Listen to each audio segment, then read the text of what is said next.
तपाईहरु किन स्वीकार गर्नुहुन्न? मान्छेको जीवनमा भोजन चाहिन्छ, जसरी प्रसाद भनेर चढाउँछ मन्दिरमै, सेक्स पनि पार्ट अफ लाइफ हो। त्यसलाई एउटा डिभाइन एक्ट, एउटा दैविक तपाईको क्रियाकलाप, पवित्र क्रियाकलापको रूपमा मान्यता दिएको हो। त्यो जुन आम मान्छेले पनि गर्छ, सबैले गर्छन्, त्यसलाई त्यही रूपमा स्वीकार गरे भइहाल्यो। किन एक्सक्युज बनाउँदै हामी त त्यस्तो त छैन नि, तै पनि शिक्षाको लागि गरे हो, अथवा विपत्ति नआओस्, चड्कने नपरोस् भनेर मात्रै राखा भनेर किन लुकाउनु पर्यो? कुरा हो त, गर्व गर्ने बेला यसलाई लिएर आएर भन्ने कुरा हो। त्यो बायोलोजिकल कारण नभइकन बायोलोजिकल स्थितिमा ह्युमेन्सहरू हुँदा पनि, भनौँ न अहिलेको स्थितिमा हुँदा पनि उनीहरू सम्मानजनक स्थितिमा थिए भन्ने कुरा चाहिँ यसरी डकुमेन्ट्री अथवा हाम्रो यो प्रमाणहरूले देखाउने हुँदाखेरि यो चाहिँ एउटा त्यो वाला जुन विचारहरू जुन डोमिनेन्ट छ त्यो विचारको अगेन्स्टमा अथवा चाहिँ सही विचार चाहिँ यसरी हुन्छ र यो हो, तिमीले यसरी नै हेर्न पर्छ समाज भन्नको लागि चाहिँ यसले गाइड गर्छ भन्ने लाग्छ। त्यो बेलामा समाजमा महिलाहरू पूजित किन हुन्थे भने सृजना र सन्तान उत्पादनमा उनीहरूको एक प्रकारको एक छत्रराज हुन्थ्यो भन्ने अवधारणा थियो। विशेष गरी पुरुषहरू महिलाहरूलाई यौनानन्द दिने साधन मात्रै थिए भन्ने बुझिन्थ्यो र पुरुषहरूको योगदान सन्तान उत्पादनमा हुन्न भन्ने खालको अवधारणा थियो भन्ने अहिलेको हाम्रो बुझाइ छ। त्यो शक्ति निस्तेज बनाउने कुरा चाहिँ शक्ति कहाँनेरि छ र त्यो शक्ति पाखा लागेको बेलामा अहिले यस्तो होल संसारलाई नै हेर्दाखेरि पनि संसारमा धेरै मारकाट भाइलेन्स भइराखेको पनि त्यो साँच्चीकै स्त्रीण शक्तिलाई चाहिँ पछाडि पारेको भएर पो हो कि भने जस्तो त्यो पाटो पनि मैले चाहिँ अलिकति हेर्ने त्यो पाटोबाट हेरेँ। म विपश्यना ध्यान बसेको धेरै लामो समय भइसकेको थियो। यो करिब तपाईँको अहिले 25-26 वर्ष भयो, 26-27 वर्ष अगाडि यो 10 दिने ध्यान बसेको चाहिँ। पछि म भिक्षु भएरै हिँडिसकेपछि अनि ध्यानको एउटा क्रममा जाँदाखेरि अब विपश्यना बस्नेहरू गइसक्नु भएकोलाई थाहा हुन्छ, त्यहाँ बडी स्क्यान गर्ने जस्तो आफ्नो शरीर वेदनालाई तलदेखि माथिसम्म तल हेर्ने खालको कुराहरू हुन्छ।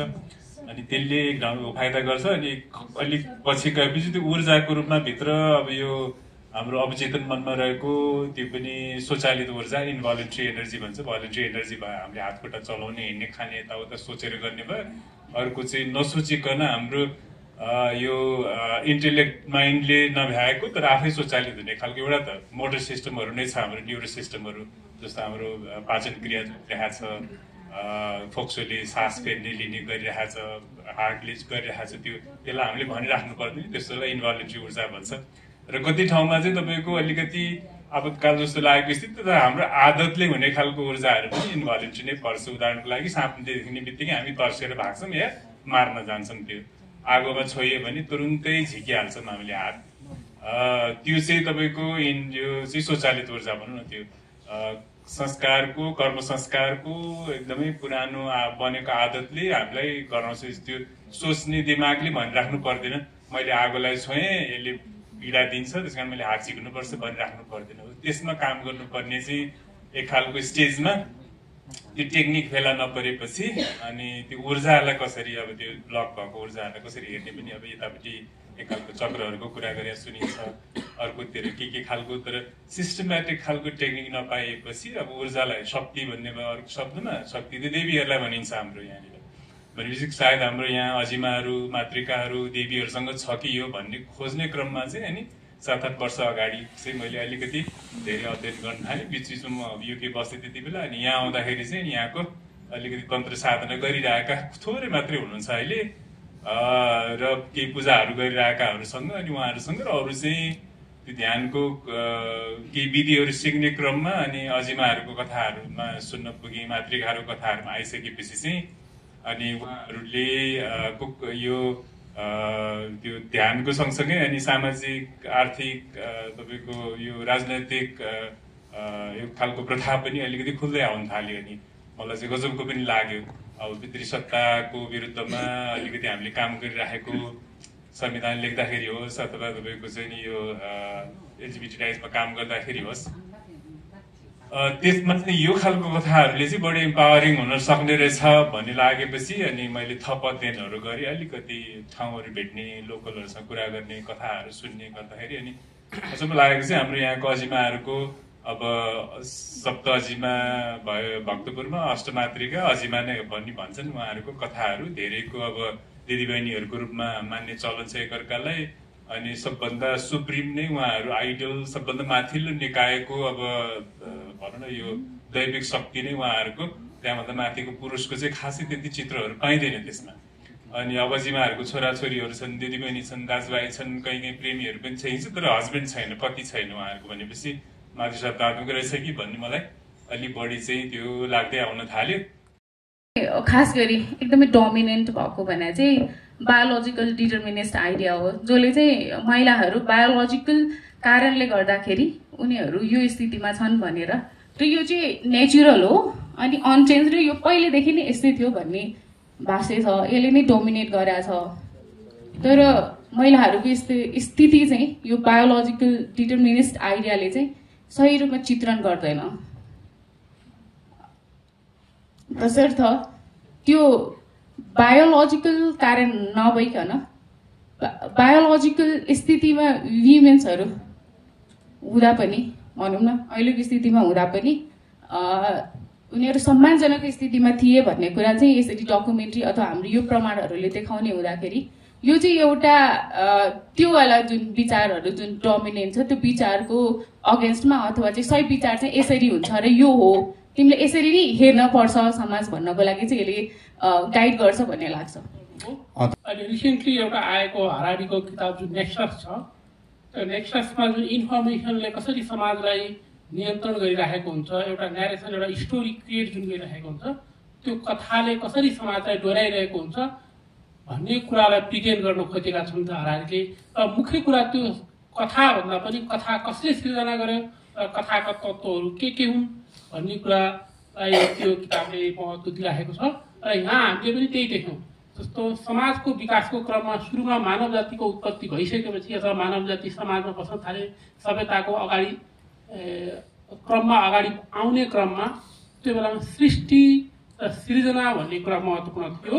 जुन मातृसत्तात्मक भनेर जुन सुरुमा योनिको जुन पूजा गर्ने जुन भनियो, जस्तो अहिले जस्तो हामीले कतिपय इतिहासका पुराना ढुङ्गे युग अथवा पुराना इतिहासका आर्कियोलोजिकल स्टोरीहरू हामीले हेऱ्यौँ भने त्यो बेलामा समाजमा महिलाहरू पूजित किन हुन्थे भने सृजना र सन्तान उत्पादनमा उनीहरूको एक प्रकारको एक छत्र राज हुन्थ्यो भन्ने अवधारणा थियो। विशेष गरी पुरुषहरू महिलाहरूलाई यौनानन्द दिने साधन मात्रै थिए भन्ने बुझिन्थ्यो र पुरुषहरूको योगदान सन्तान उत्पादनमा हुन्न भन्ने खालको अवधारणा थियो भन्ने अहिलेको हाम्रो बुझाइ छ।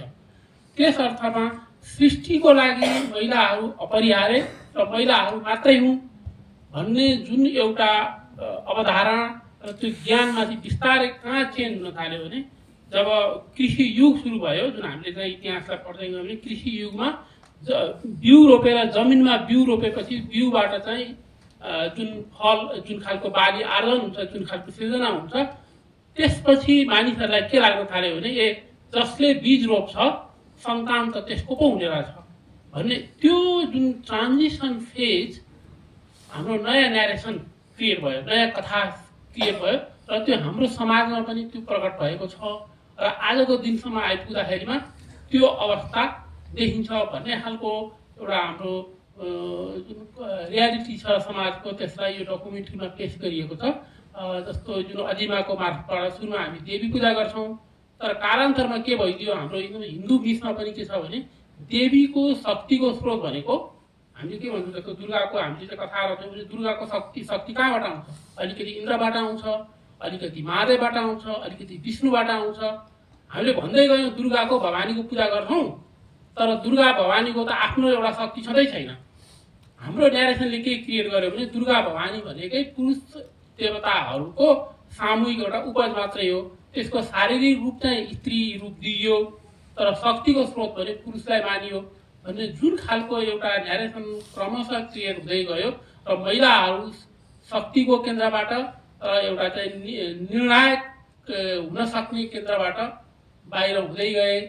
त्यो हाम्रो इतिहासमा भएका घटनाहरूलाई क्रमबद्ध रूपमा जुन यो मूर्तिमा, हाम्रा संस्कारमा, हाम्रा चाहिँ प्रथाहरूमा, हाम्रा विभिन्न कलाहरूमा जुन ढङ्गले प्रकट भइरहेको छ त्यसमा उहाँले संक्षिप्त रूपमा प्रस्तुत गर्न खोज्नु भएको छ। त्यो एउटा महत्त्वपूर्ण कुरा मलाई राम्रो लाग्यो।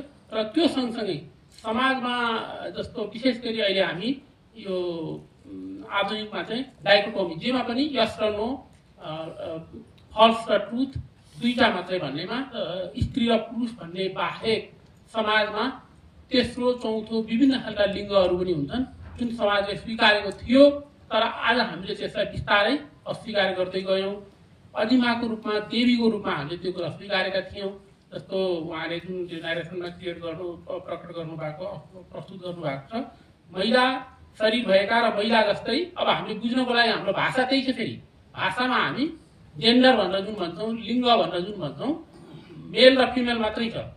अब हामीले के भन्न पायौँ भने जस्तो तेस्रो लिङ्गी भन्छौँ। तेस्रो लिङ्गी भनेको के भन्ने बुझिरहेका छौँ भने आधा महिला आधा पुरुष बुझ्छौँ। तेस्रो लिङ्गीको हामीसँग कुनै शब्द छैन। एनिवे, तर अस्तित्व हामीसँग छ।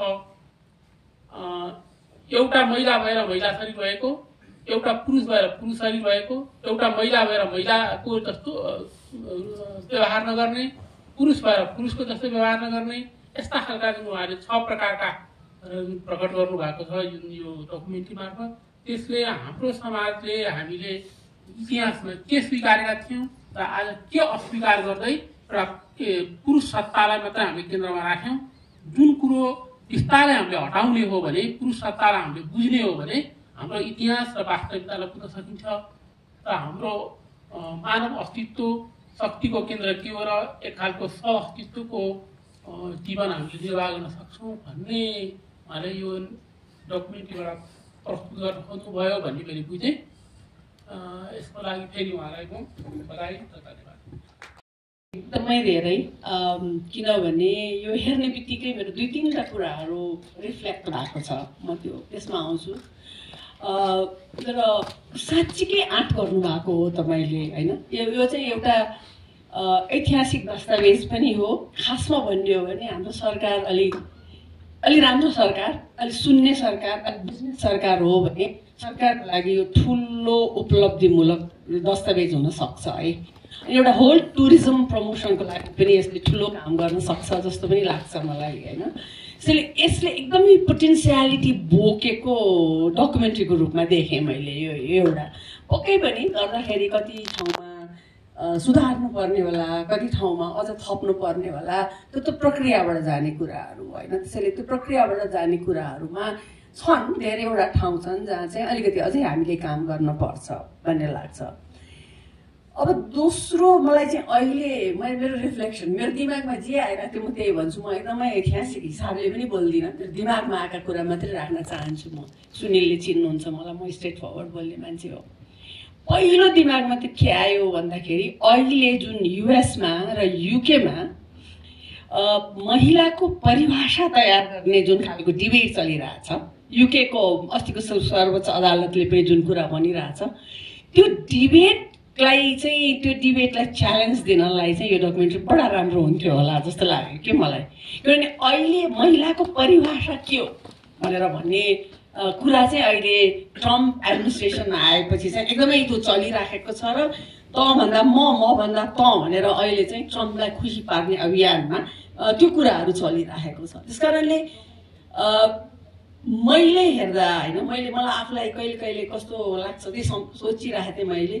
म चाहिँ अलि भर्खरको हुँदा म सबैभन्दा सुरक्षित चाहिँ को साथीहरूसँग बस्दा, रुम सेयर गर्दा मैले अनुभूत गर्थेँ भन्दाखेरि गे साथीहरूसँग र अनि अलिकति एलजिबिटीक्यू ग्रुपबाट चाहिँ स्त्रीण चरित्र भएको साथीहरूसँग चाहिँ यिनीहरूसँग चाहिँ कोठा रुम सेयर गऱ्यो भनेदेखि चाहिँ म सुरक्षित छु है भनेर भन्ने मलाई फिल हुन्थ्यो क्या। त्यसो स्त्रीण चरित्र भनेको चाहिँ पूज्य हो भनेर भन्ने कुरा चाहिँ यहाँनिर त्यो आएको छ। म यहाँ महिला पुरुष भन्दा पनि स्त्रीण शक्ति, होइन, स्त्रीण शक्ति जुन छ सृष्टि, होइन, त्यो कुरा चाहिँ देखाउनलाई, आउनलाई, त्यसलाई डिस्कसन गर्नलाई यसले आधार दिएको छ भन्ने लाग्छ। र इगालिटेरियन सोसाइटीबाट चाहिँ हामी कसरी बिस्तारी, अब हामी फेमिनिस्टहरूले हामीले के भन्छौँ भने फन्डामेन्टलिजम, मिलिटरिजम एन्ड के अरे प्याट्रियार्कीले चाहिँ एकदमै सोसाइटीलाई अहिलेको स्थितिमा भाइलेन्स बढाएको छ भन्छौँ। यो एकदमै क्लियरली देखिएको छ क्या। फन्डामेन्टलिस्टहरू अनि त्यसपछि आएर मिलिटराइज कन्सेप्ट जो जब इन्द्र चाहिँ मिलिटराइज कन्सेप्टबाट इन्द्रले जितेको भनेर मिलिटराइज कन्सेप्टबाट कसरी प्याट्रियार्की इस्टाब्लिस भयो त्यसलाई त्यो डिस्कसनबाट पनि ल्याउन सकिन्छ जस्तो चाहिँ लागेको छ। किनभने मिलिटराइजेसन होइन शक्ति जसको हातमा छ त्यसले आफ्नो चाहिँ स्रोत या सत्ता इस्टाब्लिस गर्छ भनेर भन्ने जुन छ त्यसलाई पनि कसरी बिस्तारै इगालिटेरियन सोसाइटी चाहिँ कन्भर्ट हुँदै हुँदै हुँदै हुँदै प्याट्रियार्कल सोसाइटीमा चाहिँ इस्टाब्लिस भएको छ भनेर भन्ने एउटा सिक्वेन्स दिनुभएको छ क्या यसमा। अनि मलाई एकदमै आई रियली लाइक द्याट होइन त्यो पाटो चाहिँ एकदमै मन पर्यो। अनि अब हामीले अब अहिलेको कन्टेक्स्टमा होइन अहिलेको कन्टेक्स्टमा कुमारीमा आर्ग्यु गर्न सकिएला है, धेरै कुराहरू आर्ग्यु गर्न सकिएला त्यहाँनिर होइन, त्यसलाई कसरी लाने भनेर भन्ने कुराहरू गर्न सकिएला। तपाईँले भनेको त्यो कुरामा म सहमत नहुन पनि सकौँला होइन, किनभने कुमारीलाई सत्ता दिनुपर्छ भनेर भन्ने कुरामा हामी चाहिँ कहाँनिर होला भन्दाखेरि चाहिँ हामी महिला पुरुष या अन्य लिङ्गी भन्दा पनि हामी ह्युमन बिइङ भएर चाहिँ कसरी अगाडि बढ्न सक्छौँ र यो ह्युमन बिइङ बन्नको लागि चाहिँ नबन्न दिनको लागि चाहिँ कस्ता कस्ता शक्तिहरू चाहिँ एकदमै ऐतिहासिक कालखण्डदेखि चाहिँ सक्रिय छन् भनेर भन्ने कुरामा चाहिँ अलि त्यसमा आर्ग्यु गर्नलाई चाहिँ एकदमै यथेष्ट मटेरियल पाएँ है मैले यो डकुमेन्टमा होइन। र म अब अघि राम सरले एउटा कुरा भन्नुभयो, मेरो चाहिँ म नि बाहुनकी छोरी हो अनि अलिअलि के अरे वेद पुराणहरू चाहिँ पढ्ने भागवत पढ्ने हुँदाखेरि मैले चाहिँ उल्टो बुझ्दो रहेछु क्या। मैले चाहिँ के बुझेको, मैले आफूले बुझेको चाहिँ के भने यो महादेवको विष्णुको सबैको शक्ति भने चाहिँ महिला हो, आदि शक्ति भनेको।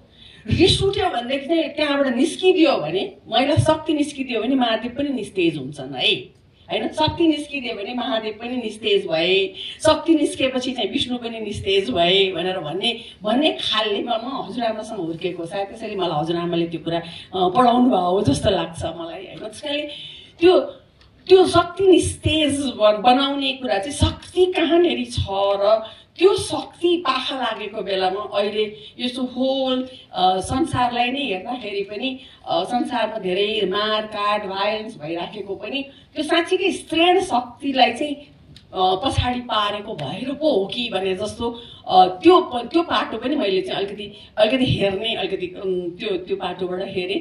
पक्कै पनि मलाई चाहिँ म भाइलेन्स एगेन्स्ट वुमेनमा काम गर्छु, म सेक्सुअलिटीमा काम गर्छु। मलाई यसले यति मैले के भन्छु भने सेक्सुअलिटीमा कुरा गर्दाखेरि हामीलाई पितृसत्तात्मक अझ तपाईँहरू जस्तो जर्नलिस्टहरूले पनि एउटा लाइन लेखिदेऊ हामीले फेसबुकमा एट्याक भइहाल्छ अहिले त है। त्यतिखेर तपाईँ नै नहोला तपाईँहरू जस्तो जर्नलिस्ट भनेको है। अनि त्यो सेक्सुअलिटी भन्ने बित्तिकै चाहिँ यो विदेशबाट के अरे पश्चिम संस्कृतिबाट आएको भनेर भन्ने कुरा छ।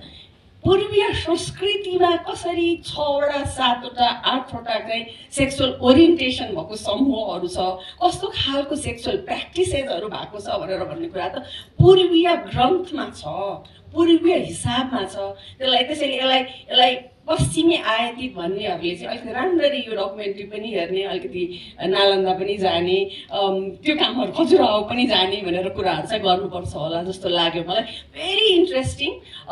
यसलाई मैले अझै 1-2चोटि हेर्नुपर्छ जस्तो लाग्छ मलाई। र सानो समूहमा सुनिलजी मेरो रिक्वेस्ट मलाई के हुन्छ भने सानो समूहमा एकचोटि यो देखाएर यसलाई अलिकति गहिरो इन्टरेक्सन चाहिँ गर्नुपर्छ र त्यो इन्टरेक्सन पनि दस्तावेज हामीले गऱ्यौँ भनेदेखि सायद साह्रै राम्रो डकुमेन्ट बन्न सक्छ जस्तो लाग्छ। Thank you very much for bringing this out. Thank you. पहिला पनि कसरी बुझ्ने होला यो डिफ्रेन्ट सेक्सुअल ओरिएन्टेसन एलजिबिटिक्युआईको कुराहरू आइरहेको छ, अनि फेरि यस्तो बारेमा मटेरियल्सहरू पनि देखिरहेको हुन्छ, तर यसलाई कसरी बुझ्ने भन्ने सम्बन्धमा कहीँ डिस्कसनको चाहिँ त्यो ठाउँै नभएको जस्तो छ होइन। कहीँ अलिअलि डिस्कसन हुने कुरा एउटा, जनरली सबै मान्छे बिच बुझ्ने गरी पुग्ने कुरा एउटा हो। त्यो भइसकेपछि यो जुन डिस्कसन नपुगिरहेको त्यो अवधारणामा क्लियर नभइरहेको स्थितिमा अनि स्वाभाविक रूपमा चाहिँ जुन स्थापित जुन ज्ञान हुन्छ मान्छेले त्यसैबाट नै आफूलाई प्रशिक्षित गर्छ। त्यसरी नै हाम्रो प्राय हाम्रो भनौँ न युवाकै कुरा गर्छु म चाहिँ, हाम्रो युवाहरू बिच हामीलाई लाग्ने भनेको चाहिँ होइन यो त जुन स्थिति छ अहिले यो चाहिँ सत्य नै हो र यसलाई चेन्ज गर्न सकिँदैन र यसको कारण चाहिँ नेचुरल कारणले गर्दा नै यो स्थिति भएको हो भन्ने। अनि फेरि यो जुन स्थिति छ त्यो स्थितिभन्दा फरक हुने बित्तिकै त्यसको बारेमा कुरा गर्ने बित्तिकै उनीहरू आफै पनि अट्याकमा उत्रिनेवाला स्थिति चाहिँ छ। त्यही भइसकेपछि यो चाहिँ इतिहासको मानव इभोल्युसनको लामो समयसम्म चाहिँ यो वाला स्थिति थिएन। यसरी चाहिँ जेन्डरको आधारमा अथवा सेक्सुअल ओरिएन्टेसनको आधारमा मान्छेहरू विभेद भन्दा पनि बायोलोजिकल सेक्सको एक्जिस्टेन्स थियो, त्यसको चाहिँ जसरी सोसाइटीले इन्टरप्रिटेसन गर्यो, जसरी तिनीहरूको लैङ्गिक भूमिका लैङ्गिक एक्सप्रेसनका कुराहरू गर्यो, जुन कति न्यायोचित छ कति न्यायोचित छैन, त्यो कुराहरू चाहिँ पछि मानव समाजको धेरै पछि गएर कुनै चरणहरूमा समाज विकासको क्रमको कुनै चरणमा गएर भएका कुराहरू हुन्। र यो कुराहरू चाहिँ अन्यायपूर्ण भएको हुँदाखेरि यसलाई चाहिँ परिवर्तन गर्नुपर्छ है भन्ने सवालमा चाहिँ अलि धेरै कुराहरू चाहिँ भएको छैन। त्यो कुरा हुन आवश्यक छ हैन। अब उत्पादन प्रणालीको विकास हुँदै जाँदा अथवा परिवर्तन हुँदै जाँदा सम्पत्तिमाथिको स्वामित्वको कुराहरू हुँदै जाँदाखेरि त्यसपछि निजी सम्पत्तिको आरम्भ हुँदै जाँदाखेरि कति मान्छेहरू चाहिँ पावरलेस बनाइए, सम्पत्तिविहीन बनाइए, उत्पादन प्रणालीमा चाहिँ निर्णायक भूमिकामा रहेनन् र त्यसले चाहिँ जेन्डरको जुन हायरार्की छ, जेन्डर सबै जेन्डरहरू चाहिँ अथवा बायोलोजिकल सेक्स भनौँ तिनीहरूका चाहिँ आफ्ना आफ्नै जेन्डर भूमिकाहरू निर्वाह गरे बनाइए, त्यो कुराहरू चाहिँ समानतापूर्ण छैनन् भन्ने कुरा चाहिँ बुझाउन आवश्यक छ। र यसलाई चाहिँ अझै धेरै युवाहरूको बिचमा विद्यालय शिक्षादेखि लिएर हाम्रो विश्वविद्यालय शिक्षामा पनि र हाम्रो सामुदायिक तहमा पनि यसलाई छलफल गर्नुपर्ने एकदमै आवश्यक छ। र यसको लागि चाहिँ यस्तो सामग्रीहरूले चाहिँ के भूमिका खेल्छ, अझै यसलाई मासमा लिएर जान पाइयो भने यसमा अझै केही काम गर्नुपर्ने, यसलाई अझ सरल बनाउनु पर्ने अथवा चाहिँ यसमा यसपछि छलफल गर्ने अथवा यस्तै अरू डकुमेन्टेसन्सहरू होइन भिडियो मार्फत चाहिँ यो अवधारणाहरूलाई चाहिँ युवाहरूको माझमा सामान्य भाषामा बुझाउनु र जुन स्थिति छ जेन्डर सेक्सुअल ओरिएन्टेसनले लिएर विभेद हुने स्थिति छ, यो परिवर्तन चाहिँ गर्नुपर्छ है। यो नेचुरल चाहिँ होइन, परिवर्तन गर्न सकिन्छ। यो चाहिँ परिवर्तन भएर नै यो स्थिति आएको हो, यो शाश्वत सत्य थिएन र यसलाई चाहिँ अहिलेको स्थितिबाट नै समतापूर्ण स्थितिमा लिएर जानुपर्छ भन्ने मामलामा चाहिँ यस्तो डकुमेन्टेसन्स यो भिडियो होला डकुमेन्ट्री होला तिनीहरूले चाहिँ महत्त्वपूर्ण रोल प्ले गर्छन् र यसलाई चाहिँ अझै व्यापक बनाउनुपर्छ भन्ने मलाई लाग्छ। Thank you. हाम्रो जिन्दगी भनेको एउटा कथामै आधारित हुन्छ। हामीले जानेर नजानेर अथवा चाहिँ थाहा पाएर थाहा नपाएर र हाम्रा चाहिँ प्राज्ञिक क्षेत्र अथवा जुनसुकै क्षेत्रमा पनि हामी एउटा चाहिँ कथाको सिर्जना गरिरहेका हुन्छौँ र त्यो कथामा आधारित गरेर हामी जीवन निर्वाह गरिरहेका हुन्छौँ। यो समाजमा वैकल्पिक कथाहरू हुन्छन्, निरन्तर भइरहेका हुन्छन्, तर कथाहरू एउटा पुरानो लेयर नयाँ लेयरले पुरानो कथाहरूलाई थिच्दै गएर पुरानो कथाहरू क्रियाशील हुन छोड्ने र पुराना कथाहरूले पुराना न्यारेसनहरूले अभिव्यक्त गरेका विचारहरू विश्वासहरू अवधारणाहरूको चाहिँ क्रियाशीलता कमजोर हुँदै जाने हुन्छ। यस्ता खालका हाम्रा विगतमा यी कथाहरू थिए, हाम्रा विभिन्न खालका टेक्स्टको रूपमा, जस्तो विषय टेक्स्ट भन्ने बित्तिकै लिखित रूपमा नभएर यस्ता हाम्रा चाहिँ विभिन्न खालको कलाकृतिहरूको मार्फतबाट जुन नयाँ खालको अथवा चाहिँ वैकल्पिक खालका टेक्स्टहरू जुन क्रिएट भइरहेका हुन्छन्, ती टेक्स्टहरूलाई हामीले निरन्तर रूपमा उजागर गर्दै जाने र त्यसका चाहिँ व्याख्या विवेचनाहरू गर्दै गइसके जुन हामीले प्राज्ञिक अभ्यास गऱ्यौँ भने र प्राज्ञिक अभ्यासमा यसलाई प्रयोग गर्दै जायौँ भने पनि यसले केही समाजमा रूपान्तर गर्ने अथवा चाहिँ विभिन्न अवस्थाका मानिसहरूलाई, विभिन्न शक्ति केन्द्रहरूमा रहेका मानिसहरूलाई तथा शक्तिको विभिन्न तहहरूमा रहेका व्यक्ति मानिसहरूलाई एउटा सह-अस्तित्वको अथवा त्यो बेग्लै तहमा लैजानलाई मलाई लाग्छ मद्दत गर्छ भन्ने मलाई लाग्छ। तर यो एउटा प्रयास मात्रै आफैमा अन्तिम प्रयास चाहिँ हुँदैन। यो यसमै पनि केही कतिपय कमजोरीहरू होलान् अथवा कतिपय अपुग कुराहरू होलान्। यसलाई उहाँले अथवा उहाँ बाहेक अरूहरूले पनि यसलाई अगाडि बढाउन सकियो भनेदेखि हाम्रा वास्तविक चित्रहरू, जस्तो मिथकीय चित्रहरू जस्ता तस्तै रूपमा नभए पनि त्यसका प्रतीकात्मक मूल्यहरू एउटा मिथमा आधारित भएर जुन प्रतीकात्मक मूल्य हामीले समाजमा निर्वाह गरिरहेका हुन्छौँ, त्यसलाई त हामीले रूपान्तर गर्ने अथवा त्यसलाई उजागर गर्न त सक्छौँ। जस्तो उदाहरण एउटा भनौँ न, कुमारीकै कुरा गरौँ न। अब एउटा धार्मिक आस्था विश्वास छ आफ्नो ठाउँमा छ, तर कुमारीलाई चाहिँ रजस्वला हुने उमेर पुग्ने बित्तिकै कुमारीबाट हट्नुपर्छ भन्नु कतिको जायज हो त्यो कुरा एउटा। अब जस्तो कुमारीले विवाह गर्नु हुँदैन भन्ने मलाई मेरो आफ्नो दृष्टिकोणमा हुन त विभिन्न खालका चाहिँ सांस्कृतिक विश्वासहरू होलान्। त्यो कुमारीलाई चाहिँ रजस्वलालाई चाहिँ एउटा उमेर जस्तो एउटा चाहिँ बार राख्ने र विवाह गर्न पाइँदैन भन्नु भनेको त मलाई लाग्छ पुरुष सत्ताको अथवा पुरुषको चाहिँ एउटा चाहिँ नियन्त्रण हो नि त। वैकल्पिक जीवनयापन गर्न नै नपाउने एउटा चाहिँ महिलाले जुन बेला उसले कुमारी बन्ने उमेरमा त उसको निर्णयकै क्षमता छँदै थिएन, अर्को व्यक्तिले निर्णय गरिदिराखेको हुन्छ र जब 11-12 वर्ष नपुग्दैखेरिमा उसलाई चाहिँ त्यो भूमिकाबाट चाहिँ वञ्चित गरिन्छ र भविष्यमा आउन सक्ने सम्भावित भूमिकाबाट पनि वञ्चित गरिन्छ उसलाई। अब त्यो पनि त पुरुष हाम्रो चाहिँ हामीले यसो हेर्दाखेरिमा कुमारी चाहिँ हाम्रो देवी हो, कुमारीबाट हामीले शक्ति लिएर राजाले चाहिँ शक्ति लियो, राज्यले शक्ति लियो, राष्ट्रपति राजाले चाहिँ खड्ग लिएर शक्ति कुमारीको स्रोत, कुमारी चाहिँ शक्तिको स्रोत भन्दै पनि कुमारी त हाम्रो नियन्त्रणमा परेको छ। त्यो एउटा जुन कुरा छ त्यस्ता खालका चाहिँ न्यारेसनहरू जुन छन् त्यो सँगसँगै जुन भैरवका अल्टरनेट भैरवका कुराहरू जुन आए होइन, त्यसका चाहिँ अपुग अथवा यस्तो प्रारम्भिक यो मलाई के लाग्छ भने उहाँले गर्नुभएको यो जुन यो स्क्रैच हो, यसलाई म स्क्रैचको रूपमा किन भन्छु भने अब यसलाई फर्दर अगाडि बढ्नलाई एउटा चाहिँ पहिलो स्टेप हुन्छ।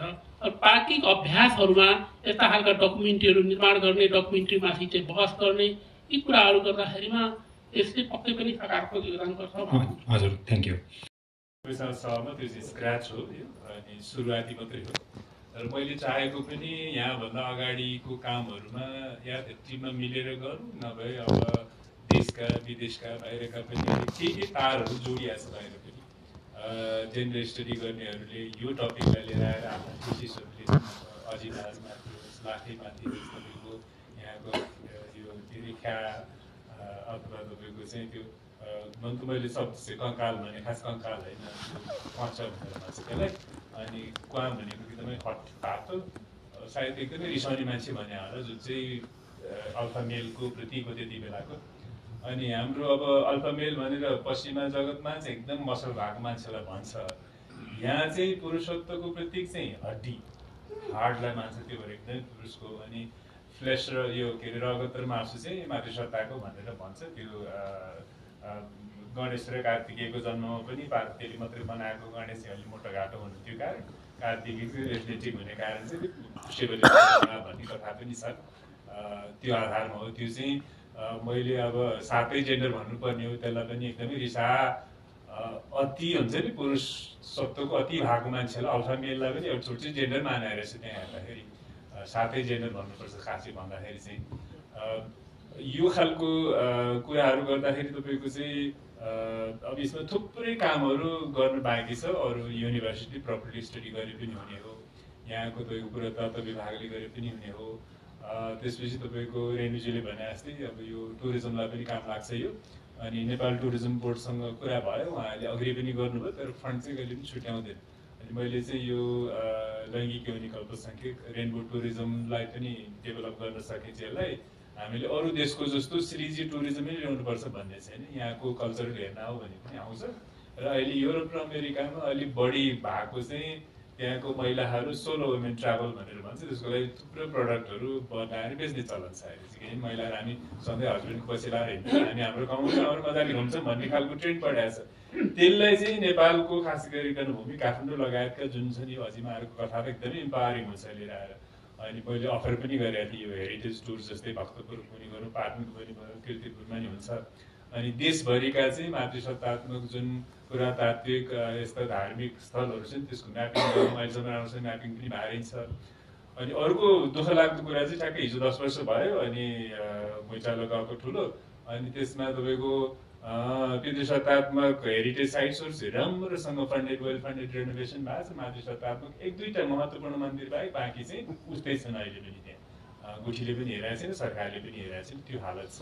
र अब तपाईँको त्यो सुरुकै जुन जाति गाजीमा भनेर छाया सेन्टरको अगाडि देखाएको छ, त्यो सँगैको पछाडिको विक्रमशील महाविहार चाहिँ भव्य छ। गुठीले जग्गा छुट्याएको के गर्यो, अब 2000-3000 वर्षदेखि इन्भेस्टमेन्ट छ तपाईँको यो कृतिशताको साइडमा त्यो अझै आउँदै त्योभन्दा पुरानोहरूले वास्तवमा सानो छ अहिले पनि छ त्यो रेनोभेसन पनि भएको छ त्यो भित्रको रेनोभेसन पनि त्यसलाई छुट्याएको छ भएको छ त्यस्तो छ भने चाहिँ हाम्रो होल साइकीकै तपाईँको अलिकति भेदभावपूर्ण छ सतात्मक कुरालाई लिएर हेर्दाखेरि अब यो विषयमा तपाईँको हरेक विषयलाई लिएर छुट्टै डकुमेन्ट्री पनि मिल्छ छुट्टै स्टडीहरू गर्न मिल्छ छुट्टै कुराहरू गर्न मिल्छ त्यो भइहाल्यो अनि अर्को एउटा तपाईँको चाहिँ जस्तो बाहिरको लागि मैले टुर प्रोडक्टको कुरा गर्दाखेरि अनि जस्तो मनोकामना हामी धेरैलाई थाहा छ दिनको माता मात्रै भनेर भन्छौँ यहाँको चाहिँ हजुरआमा भयो माता भयो अनि 10 महाविद्या भन्ने भयो अनि त्यसको कहिले 3 दिदीबहिनी भन्छ कहिले 4 दिदीबहिनी भन्छन् अनि सिम्पेश्वरी अल्कामाई र अन्नपूर्णको चाहिँ धेरैलाई कनेक्सन थाहा छैन त्यो चारै दिदीबहिनीलाई मिलाएर 2 हप्ताको मजाको ट्रेनिङ र हाइकिङको बनाउनु मिल्छ कि यो हाम्रै नेपालीहरू फेमिनिस्टहरू जाँदै हुन्छ बाहिर पनि जाँदा हुन्छ त्यहाँ झाँक्रीहरू विद्या पनि धामी भनेर भन्छौँ हामी अनि अर्ग्यानिक फुड खुवाउने त्यहाँको कल्चर हेर्ने ती माताहरूको कथाहरू इम्पावरिङ कथाहरू सुन्ने सिम्पेश्वरीको त्यस्तै राम्रो छ कथा अल्कामाईको त्यस्तै राम्रो छ अन्नपूर्ण देवी त अब सबैको अन्नदाता नै भइहाल्ने होइन त्यो खालको गरेर मजाको टुर प्रोडक्ट गजबको ल्याउन सक्थ्यो सेल गर्न सक्थ्यो भन्ने हो त्यसमा काम गर्नु बाँकी नै छ अब जहाँसम्म लाग्यो यो कुमारीको कुरा गर्नुभयो अलिकति राम सरले पनि कोट्याउनु भयो अब तपाईँको मैले चाहिँ यसलाई के अरे यो पितृसत्तात्मक मात्रैबाट हेरेको छैन यो चाहिँ आएको जुन सायद अब लिच्छवीहरू अरू जो आए बाहिरका आएर यहाँ जितिसकेपछिको अनि अब यहाँ त सँगै बस्नु पऱ्यो मैले छुट्टै कोट्या मात्रै छु त्यहाँनिर अनि नरदेवीको छोरी कुमारीलाई पनि अजिमाको नाम दिम तर यिनीहरूलाई बच्ची मात्रै राखौँ भनेर अनि भएर पनि बच्चा मात्रै हुन्छ गणेश मात्रै केही पनि नभए हुनाले बुढो हुन दिने चलन रहेछ कहीँ कहीँ चाहिँ यहाँ पनि गणेश पनि त्यो प्युबर्टी हुने बित्तिकै फेर्छ त्यो त्यस कारण महिनावारी भएर कुमारीलाई मात्रै फेर्ने होइन एडल्ट हुने बित्तिकै केटाहरूलाई नै फेर्छ भनेको त्यो ट्राइबको तिमीहरू हामी दिन त दिन्छौँ तर तिमीहरू सोच्न सक्ने हुँदैन हो भन्ने खालको कन्सपिरेसी बढी देखाएको छु मैले त्यसमा आउँदाखेरि भएर पनि फेर गणेश पनि फेर कुमारी पनि फेर यिनीहरू बच्चाभन्दा माथिको हामी दिनै सक्दैनौँ भन्ने अर्थमा त्यो खालको कन्सपिरेसी चाहिँ लिएर आएको हुनसक्छ कि जस्तो लाग्छ मलाई किनभने भएर पनि फेरिन्छ त्यो एउटा छ अर्को चाहिँ जुन परिस्थिति राखेको छ अब त्यति बेलाको चलाइदिया त होला कुमारीले बिहा गर्नु हुँदैन बिहा गरेर बच्चा जन्मिन्छ मेट्रिलिनियस जन्मेला कन्टिन्युटी होला भन्ने भ्रम पनि होला अर्को अब एडल्ट हुने बित्तिकै आफ्नो सोच्न सकौँ क्वेसन गर्न सक्यो भने जुरो सुरु हुन्छ भन्ने पनि होला र भेटघाट भयो कसैले सिकाइदिएला भनेर पनि राखेकोले भेट्नु पाउँदैन नि त कुमारीलाई होइन उसको राजगुरु त्यहीँको मातापिता बाहेक अरूलाई भेट्दैन बाहिर जानु पाइँदैन त्यो खालको राखेको छ भनेपछि जुन खालको एउटा अझीमा सायद अब महारानी नै भन्नुपर्दा त्यो समाजको थियो कि अनि उहाँलाई रेस्ट्रिक्ट गरेको चाहिँ अलिक बढी हो कि जस्तो लाग्छ मलाई हेर्दाखेरि त्यही हो र पछि लिएर आएर खुम्च्याएर अनि साकेकोलको मात्रै राखिरहेको छ एकदमै सेफ भइहाल्यो अहिले चाहिँ त्यो अब अहिले त तपाईँको यहाँको मल्लहरू नै छैन लिच्छवी छैन सहाय मतलबै कुरै भएन त्यो उनीहरूलाई अब त्यही जे खालको पहिला गरे पृथ्वीनारायण शाहले त्यही गरे टिका लगाइदिउँ न त अजिमबाट गरौँ यहाँकोलाई स्थानीयलाई नरिसाउने बनाउनु त्यही हो त्यो खालको चाहिँ अलिक बढी देखाएको मैले मात्रै हो नभए अरू त्यही हो हल्ला चलाउने नारेसन चलाउने बिहा गऱ्यो भने केटा मर्छ बच्चा पायो भने के हुँदैन कसो हुँदैन अलक्षण लाग्यो भन्दै सकिएको थियो त्यो खालको छ अब जहाँसम्म अब यो इभोल्युसनको कुराहरूतिरमा जहाँतिर यो धेरै थ्योरीहरू पनि छ जे पनि छ अब यहाँको धेरै अब यो मिथ सँगसँगै तपाईँको केही न केही कुराहरू चाहिँ जोडिएर आएछ तपाईँको जस्तो अब त्यहाँ मनमयजुको जुन केटा मान्छे आफै देउता चढेर गएर भन्नुभयो उहाँ अब महिला नै बनाए पनि हुन्थ्यो पुरुषबाटै बन्ने चलन रहेछ तर बनिसकेपछि उहाँ अलिकति श्रेण भएर बस्नुपर्ने सबै अजिमाहरूको त्यस्तो रहेछ त्यो चाहिँ पुरुषै भन्दाखेरि पनि अब कपाल पाल्नुपर्ने के अरे दारी काट्न पर्ने कपाल पाल्नुपर्ने उहाँको नेकलेस चाहिँ तपाईँको ठ्याक्क त्यो योनीको नै लाउनै पर्ने रहेछ त्यो योनीको प्रतिबिम्ब गरेर अजिमाको शक्तिलाई मान्ने चलन चाहिँ त्यस्तो रहेछ केही अनि गुणकाम तेलको यो लाउने चाहिँ तपाईँको राजस्थानको महिलाहरूले लाउने चुराहरू अहिले पनि रहेछ त्यो खालको केही न केही कनेक्सनहरू कहाँबाट आयो कसो आयो भन्ने खालको सिम्बलिजमहरू थुप्रै छ तपाईँको त्यसलाई हेर्दाखेरि अब तृतीय प्रकृतिको व्यक्तिहरूको पनि अब कसै गोलो टेका लागेको छ केटा जन्मेको भएले पनि कहीँ चाहिँ लाम्चो टेका लागेको छ भने चाहिँ फरक हुँदो रहेछ सोच्ने तरिकाहरू आफूले अलिक पुरुषी जस्तो माने पहिले आफूलाई कम्प्लिटली महिला जस्तो सोच्ने खालकोहरू त्यो विविधताहरू थुप्रै छ हरेक कुरालाई लिएर एउटा छुट्टै डकुमेन्ट्री छुट्टै किताबहरू छुट्टै गर्न मिल्छ यो चाहिँ खालको कोट्याएर हेरिदिएको कुरा मात्रै ल्याएको मात्रै भयो टिम ठुलो चाहिन्छ यसले लिएर आएर अहिले जर्मनको एउटा फेमिनिस्ट अर्गनाइजेसनले यो कुरा थाहा पाएर अनि उहाँको युनिभर्सिटी प्रोजेक्ट हालेर आयो भने जुलाईदेखि यसो थप काम हुन्छ हाम्रो मातृसत्तात्मक र यो एचबिटिआईलाई लिएर दस्तावेज गर्ने अनि अध्ययन गर्ने अनि यहाँको पुरानो न्यारेटिभहरू के थियो त्यसलाई अलिकति प्रकाशमा लिएर आउने भन्ने कुराहरू भयो।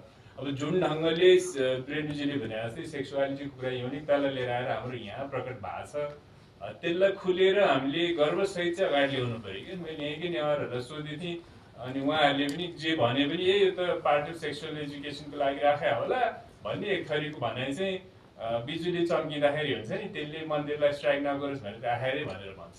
त्यस्तो कुरा नि कहाँ आउँछ? यो राख्नुपर्ने भए त त्यो तार त माथि धुरीमा गजरमा राख्नुपर्ने थियो, त्यो त हुँदैन भनेपछि तपाईँले किन स्वीकार गर्नुहुन्न? मान्छेको जीवनमा भोजन चाहिन्छ जसरी प्रसाद भनेर चढाउँछ मन्दिरमै, सेक्स पनि पार्ट अफ लाइफ हो, त्यसलाई एउटा डिभाइन एक्ट एउटा दैविक तपाईँको क्रियाकलाप पवित्र क्रियाकलापको मान्यता दिएको थियो जुन आम मान्छेले पनि गर्छ सबैले गर्छन्।